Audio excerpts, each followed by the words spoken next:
여러분, 안녕하세요. 지금부터 들려드릴 이야기는 정말 믿기 어려운 실화입니다. 한 조직폭력배가 여성 변호사를 보고 여자가 뭘 아냐? 집이나 가서 밥이나 해라며 조롱했습니다. 하지만 법정에서 그녀의 진짜 정체가 밝혀지자 이 건장한 조폭이 벌벌 떨며 무릎을 꿇고 사과했습니다. 대체 이 여성은 누구였을까요? 그리고 조직폭력배를 단숨에 제압한 그녀의 숨겨진 과거는 무엇이었을까요? 마지막 반전을 듣고 나면 여러분도 소름이 돋을 겁니다.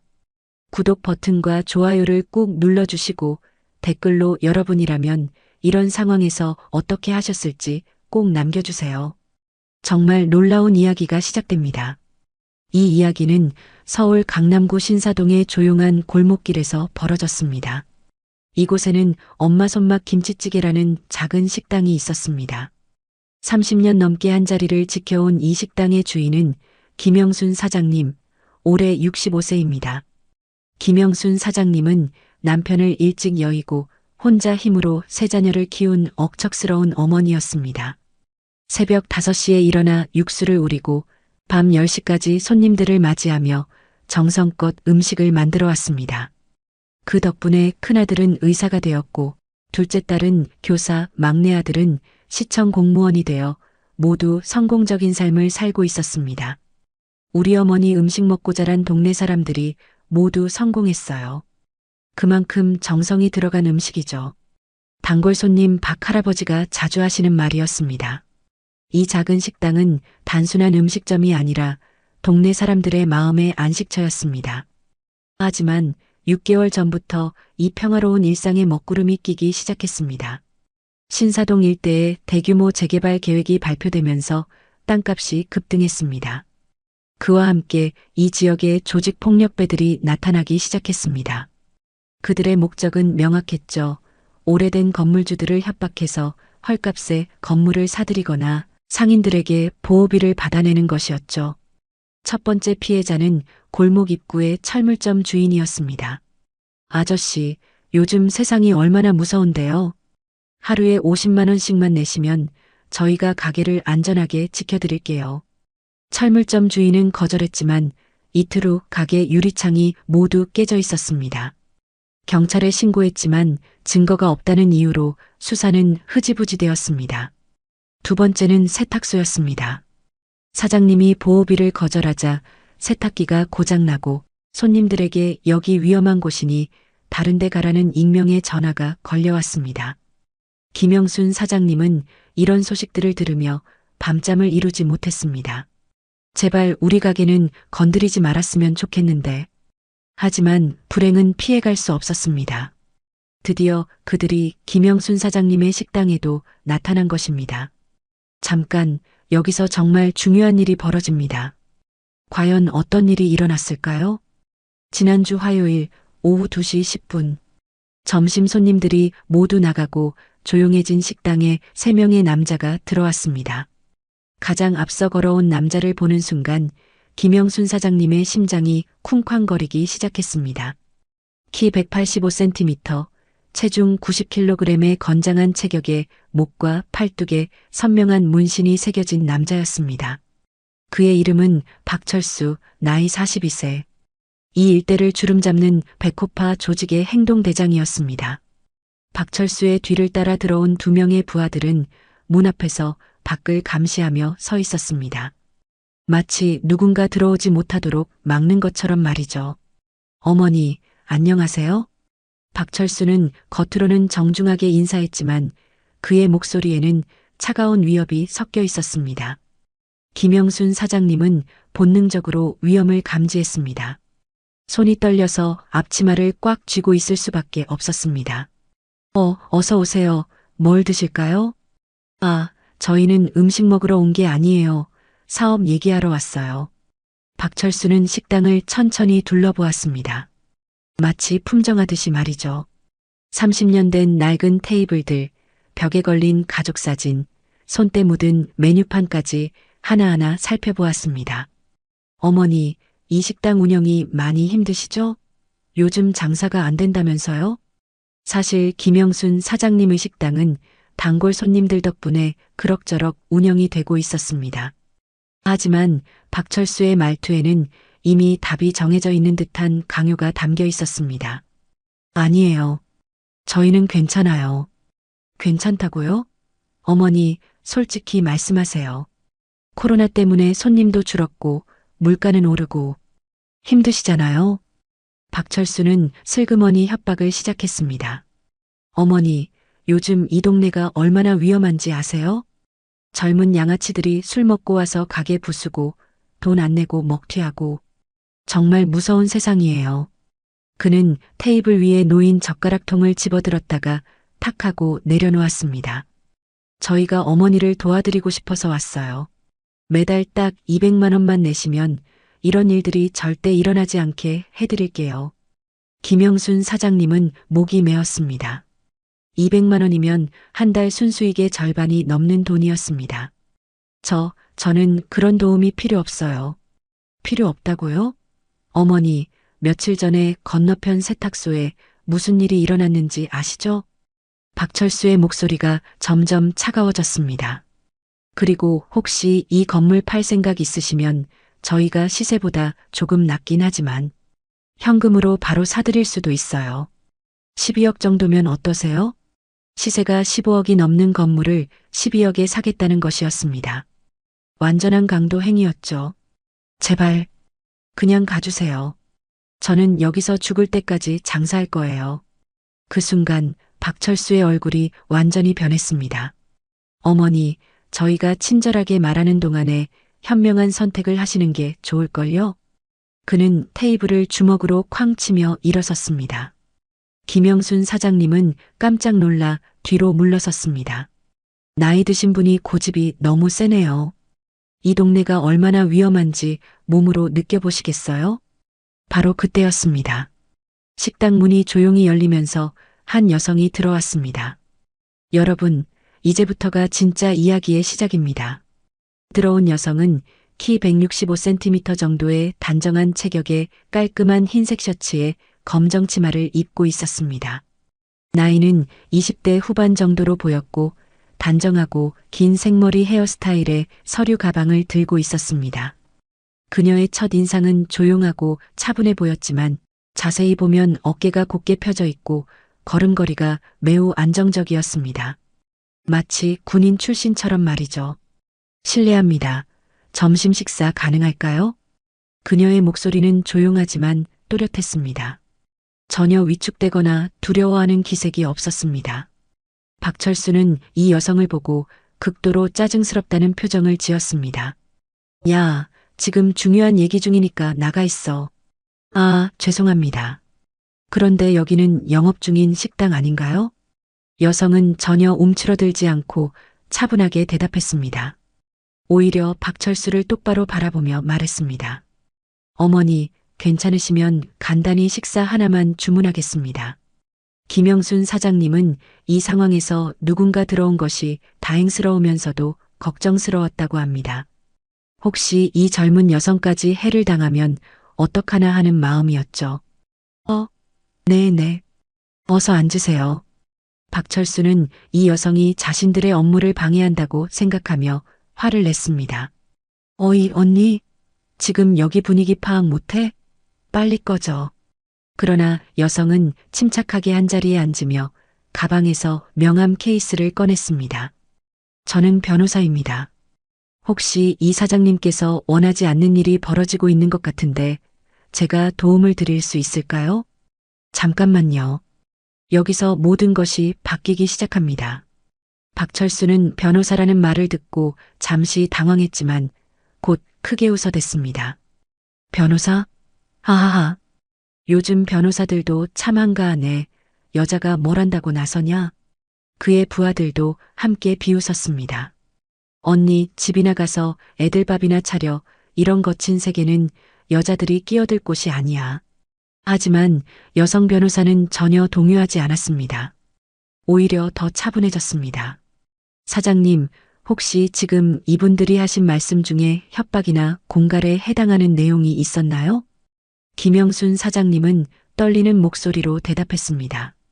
이분들이 매달 200만 원을 내라고 하면서 안 그러면 가게에 무슨 일이 생길지 모른다고 했어요.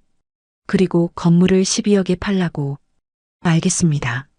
형법 제283조 협박죄, 제350조 공갈미수죄에 충분히 해당하는 내용이네요.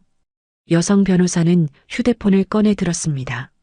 박철수는 그 모습을 보고 급격히 화를 냈습니다. 야, 너 뭐하냐? 당장 그거 치워. 지금 경찰에 신고하고 있습니다. 현장 협박 및 공갈미수 현행범으로 체포 요청하겠습니다. 뭐? 아오, 이 조그만한 게 너 죽고 싶어? 박철수는 그녀에게 다가가려 했습니다. 하지만 여성 변호사는 전혀 움직이지 않았습니다. 마치 태산처럼 움직이지 않았죠.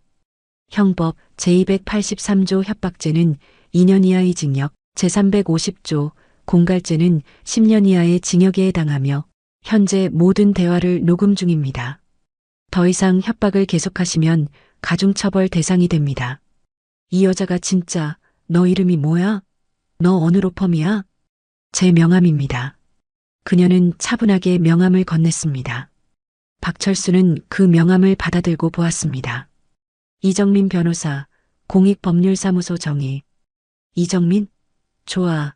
이름 똑똑히 기억해둔다. 너 나 누군지 알아? 백호파 박철수야. 이 동네에서 내 이름 모르는 사람이 없어. 네, 잘 알겠습니다. 조직폭력배 처벌법 제4조에 의해 가중처벌 대상이시겠네요. 이정민 변호사의 차분한 대답이었습니다. 박철수는 점점 당황하기 시작했습니다. 법대로 하시죠. 이정민 변호사의 마지막 한마디였습니다. 그 말에는 어떤 감정도 담겨 있지 않았습니다. 단지 차분한 사실 확인일 뿐이었습니다. 10분 후 경찰이 도착했습니다. 박철수와 그의 부하들은 현행범으로 체포되었습니다. 체포되면서도 박철수는 계속 큰 소리쳤습니다. 그깟 여자 변호사가 뭘 할 수 있다고. 내가 얼마나 많은 변호사들 처발라 봤는데 법정에서 끝장 내줄게. 딱 기다려. 하지만 이정민 변호사는 여전히 침착했습니다. 그녀는 김영순 사장님에게 다가가서 따뜻하게 말했습니다. 사장님, 정말 고생 많으셨어요. 앞으로는 이런 일이 없을 거예요. 변호사님, 정말 감사합니다. 그런데 혹시 나중에 보복이 있으면 어떡하죠? 김영순 사장님의 목소리는 여전히 떨리고 있었습니다. 그런 일은 절대 없을 겁니다. 제가 책임지겠습니다. 이정민 변호사의 목소리에는 확고한 확신이 담겨 있었습니다. 그리고 그 확신에는 그럴 만한 이유가 있었습니다. 여러분은 지금 이정민 변호사가 왜 그렇게 확신에 차 있었는지 궁금하시죠? 이제 진짜 반전이 시작됩니다. 2주 후 박철수는 구속 기소되었습니다. 그의 죄명은 협박, 공갈미수, 조직폭력배 활동 등 여러 가지였습니다. 박철수는 구치소에서도 여전히 큰 소리쳤습니다. 그 여자 변호사, 법정에서 나와 붙어보자고. 내가 지금까지 얼마나 많은 변호사들을 상대해봤는데 여자 하나가 뭘 어떻게 하겠어? 박철수는 자신의 조직 내에서도 유명한 인물이었습니다.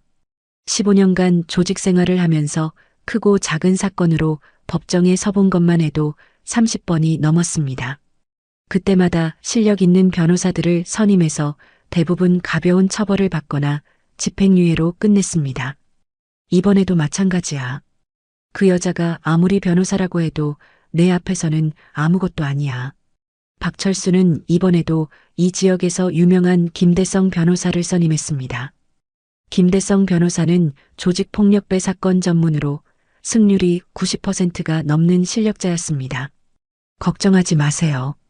이번 사건은 단순 협박 정도로 끝날 겁니다. 기껏해야 벌금형이나 집행유예 정도죠.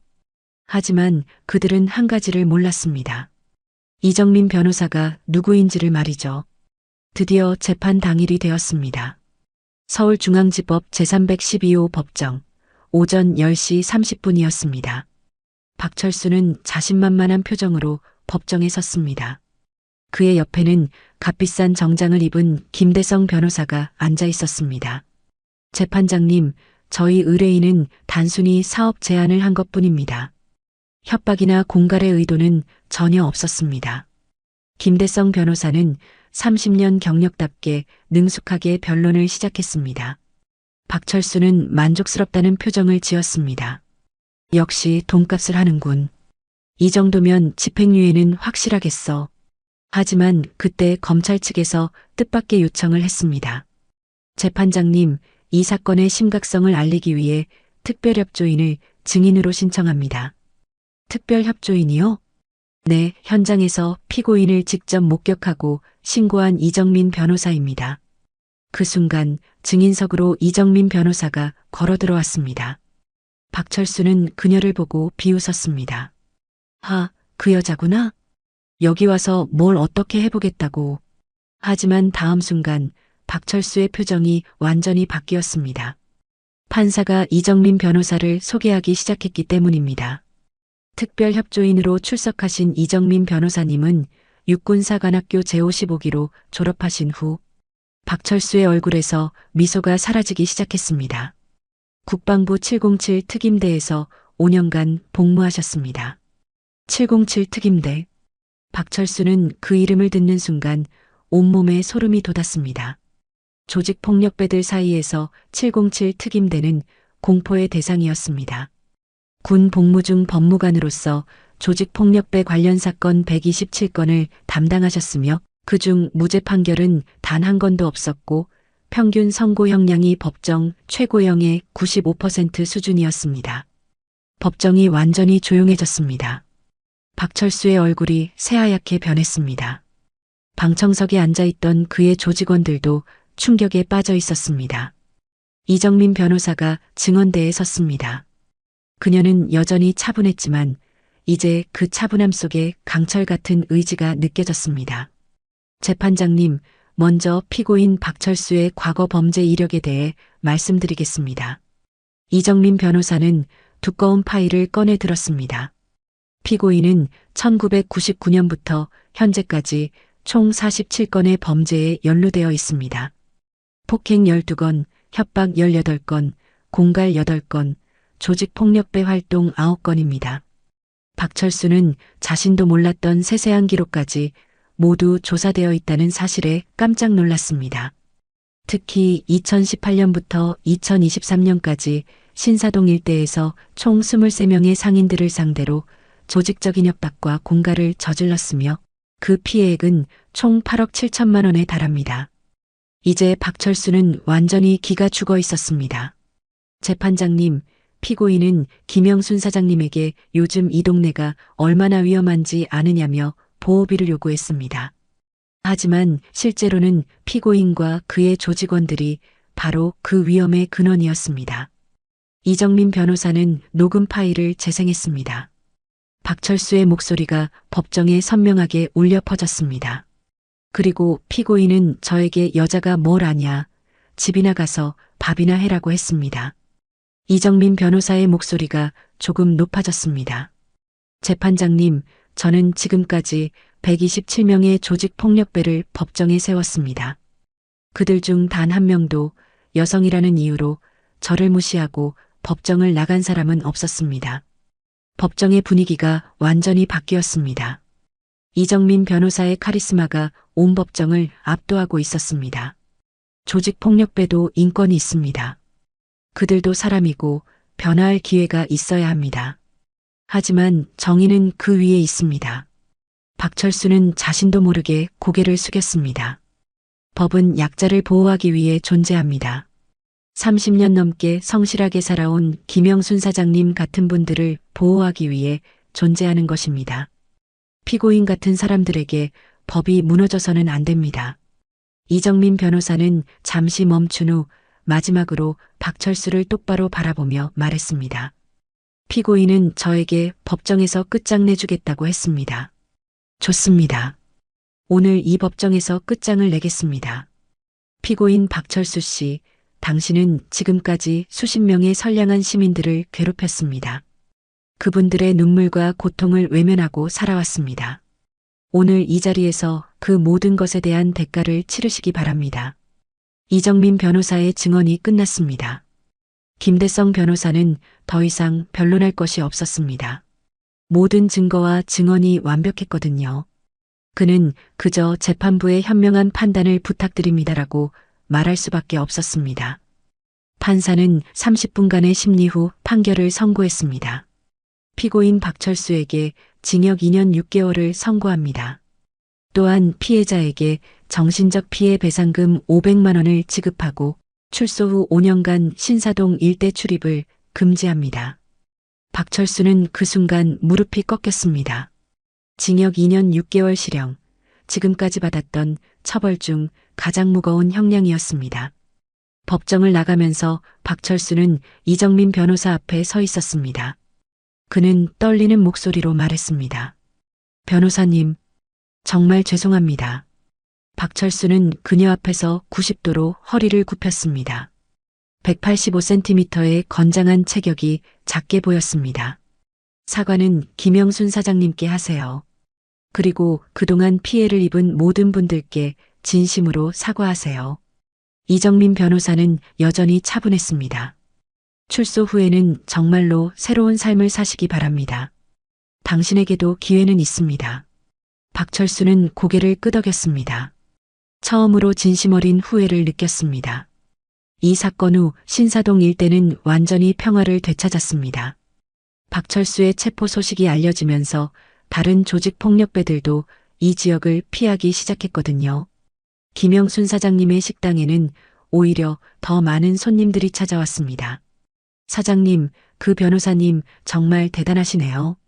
맞아요. 그런 분이 있어서 우리가 안심하고 살 수 있는 거예요. 이정민 변호사는 여전히 어려운 사람들을 도우며 살고 있습니다. 그녀에게 이런 일은 특별한 게 아니었어요. 그저 해야 할 일을 했을 뿐이었죠. 박철수는 현재 서울구치소에서 검정고시를 준비하고 있습니다. 그때 변호사님이 당신에게도 기회는 있다고 하신 말이 계속 생각나요. 면회 온 가족에게 한 그의 말입니다.